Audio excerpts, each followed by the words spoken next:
Bismillahirrahmanirrahim. Assalamualaikum warahmatullahi wabarakatuh. Saya Muhammad Hafizuddin bin Zulkafli, nombor metrik A171-496 akan membicarakan isu yang bertajuk transgender.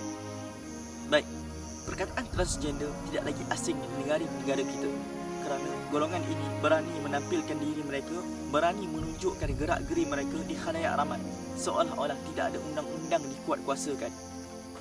Transgender bermaksud menukar sesuatu daripada sesuatu. Contoh, seorang yang diciptakan sebagai lelaki, dia berusaha menjadikan dirinya sebagai wanita.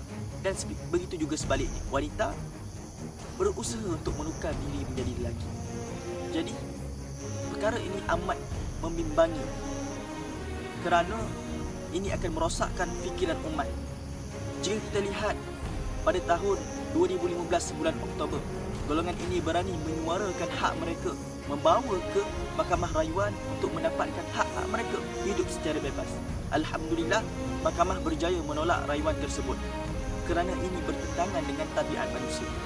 Jadi jika kita lihat, responden ini mencabar juga Seksyen 66 Jenayah Syariah Undang-Undang Negeri 9 1992, yang mana sesiapa sahaja yang berlagak seperti perempuan di khalayak ramai ataupun di tempat awam adalah salah di sisi undang-undang. Jadi, golongan ini sangat membimbangkan kita kerana ini akan merosakkan generasi umat Islam yang akan datang. Jadi, perbahasan dari segi fiqah, hukum tasyabuh. Tasyabuh ialah seseorang yang dipanggil sebagai menyerupai. Sama ada lelaki menyerupai perempuan ataupun perempuan menyerupai lelaki. Jadi, jika kita lihat di Malaysia ini, ada gelaran-gelaran tertentu dipanggil ke atas golongan ini. Contohnya, perempuan yang berlagak seperti lelaki ataupun lalui seksnya seperti lelaki kita panggil tomboy ataupun pengkit. Dan lelaki berlagak seperti wanita kita panggil makyah. Jadi di sini golongan-golongan ini sangat kita bimbangi kerana peningkatan golongan ini di dalam negara kita. Jadi jika kita lihat, mereka ini menukar identiti mereka daripada lelaki kepada wanita, dari segi pakaian, dari segi perbuatan atau gerak-geri, dan ataupun malah jantina mereka melalui pembedahan dan sebagainya. Ini salah di sisi agama. Golongan ini dilaknat oleh Nabi SAW melalui hadis.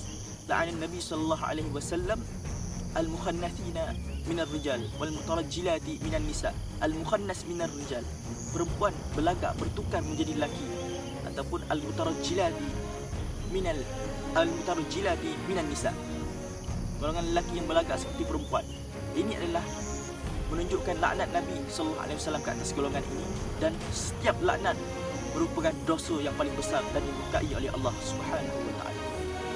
Jadi kita lihat Muzakarah Fatwa Kemasaan pada tahun 2008 telah mengeluarkan hukum berkaitan dengan seseorang yang berlagak ataupun seorang yang gerak-gerinya seperti lelaki ataupun pengkit.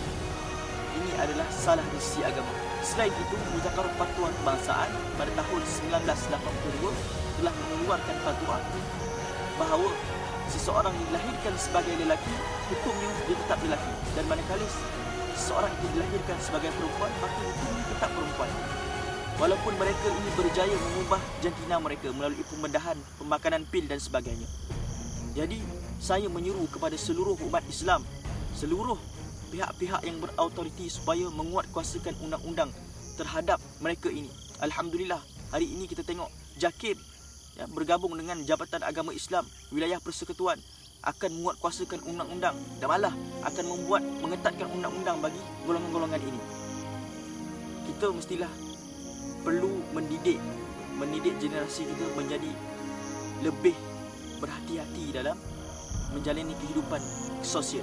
Kita mestilah mendidik anak-anak muda kita dengan agama supaya mereka ini tidak mudah terbabit dengan perkara-perkara yang boleh menimbulkan fitnah ke atas agama. Jadi ingat firman Allah Subhanahu wa taala, laqad khalaqnal insana fi ahsani taqwim. Allah menciptakan manusia itu dengan sebaik-baik kejadian.